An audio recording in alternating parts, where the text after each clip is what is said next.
कक्षा 7 प्रश्नावली 9.2। आज हम सीखेंगे परिमेय का गुणा व भाग। परिमेय संख्याओं का गुणा और भाग सीखना है।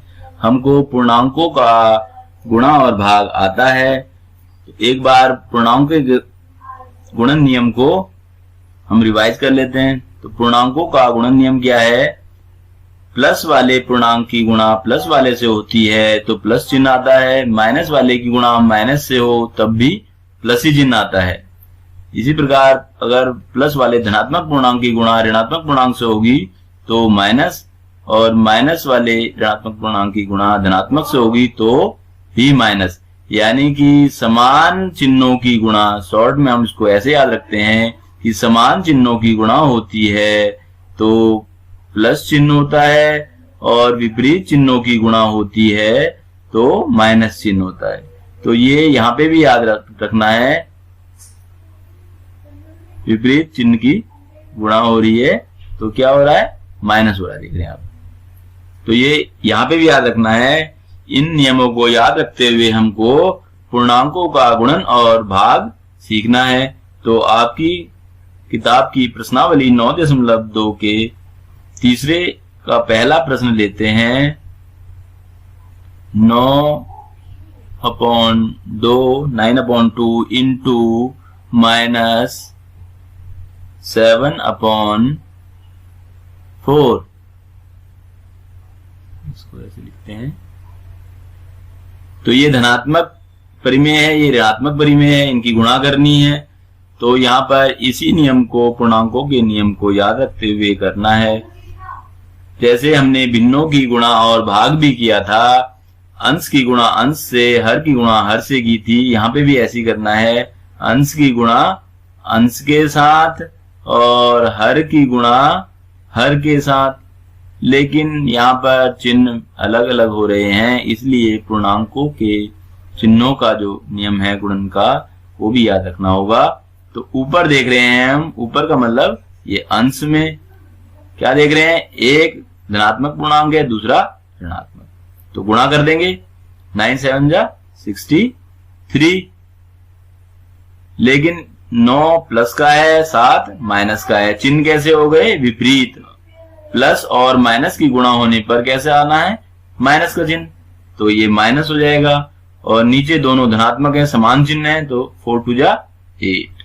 तो इस तरह से हमको यहाँ पर ये पूर्णांकों के गुणन के नियम याद रखते हुए इनकी परिमेय की गुणा करनी है।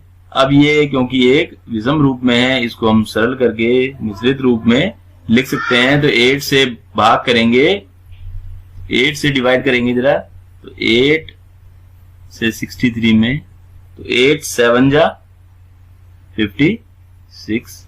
7 टाइम्स किया है तो यहाँ पे 7, और ये रिमाइंडर देखें कितना हो रहा है, ये भी 7 ही आ रहा है, तो 7/8। लेकिन ये ऋणात्मक था इसलिए यहाँ पे ऋण का चिन्ह भी आएगा।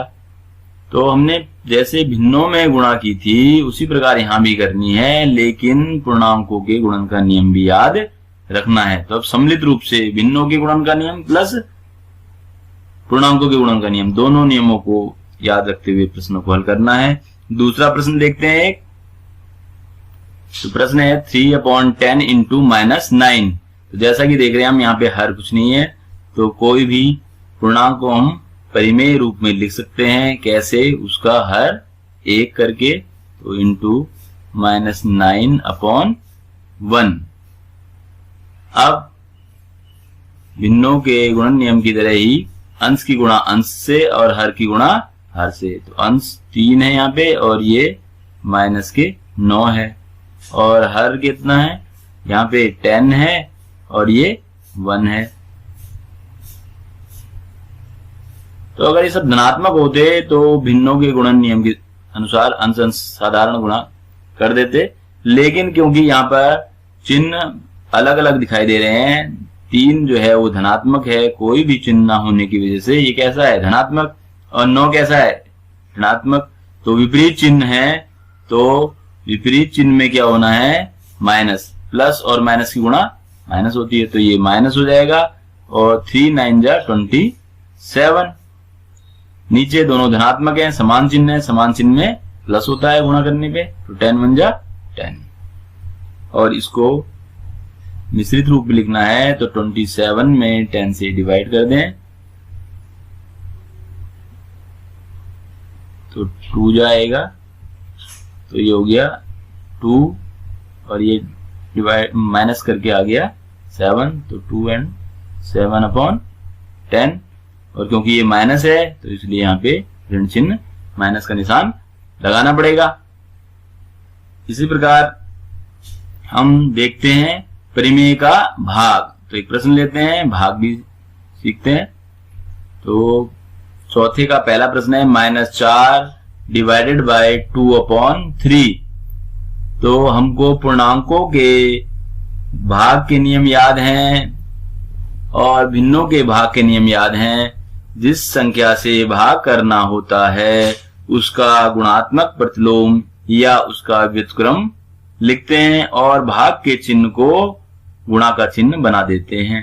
तो यहां पर पहले जैसा कि यहाँ -4 है, पूर्णांक के रूप में है, इसे परिमेय रूप में लिख लेते हैं। -4 अपॉन 1 हो गया डिवाइडेड बाय 2 अपॉन 3।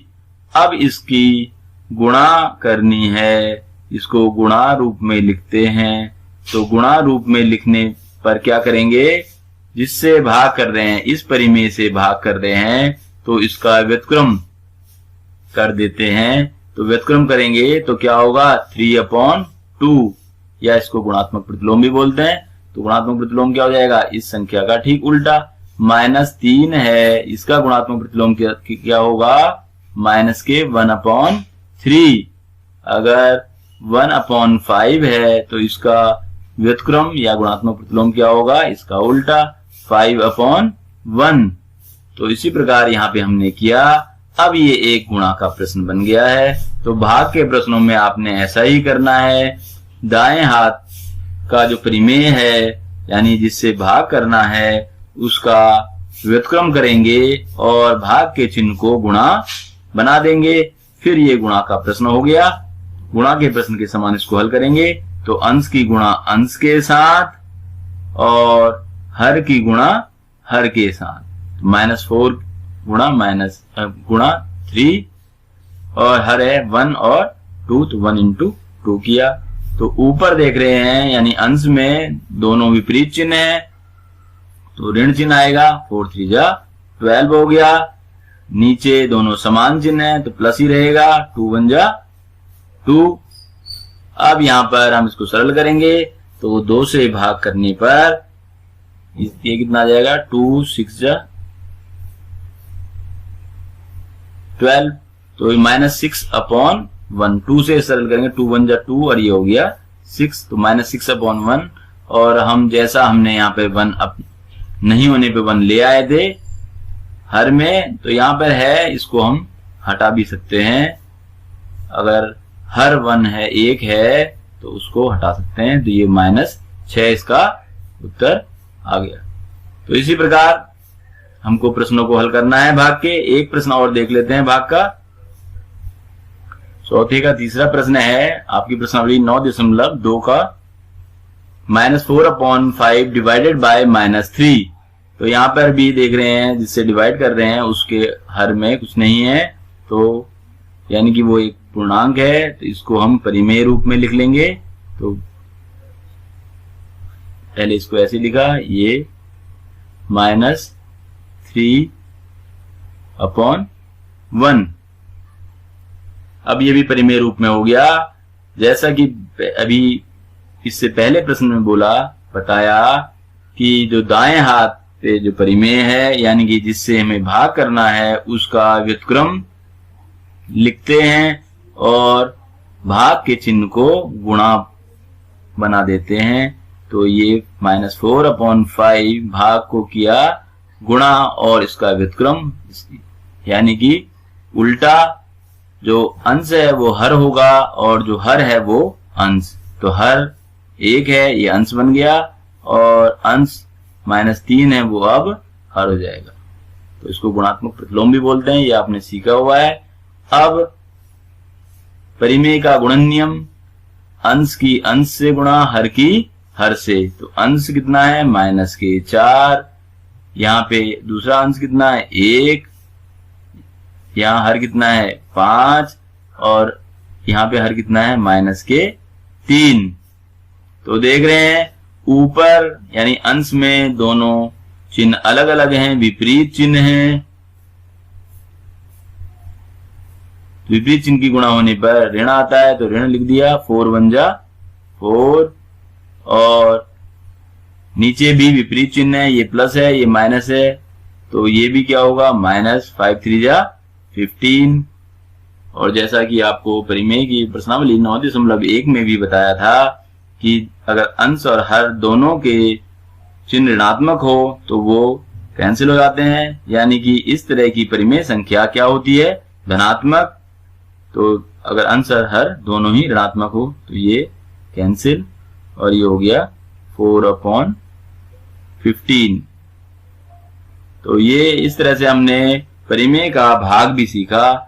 आपको प्रश्नावली 9.2 के सभी प्रश्न इसी प्रकार करने हैं।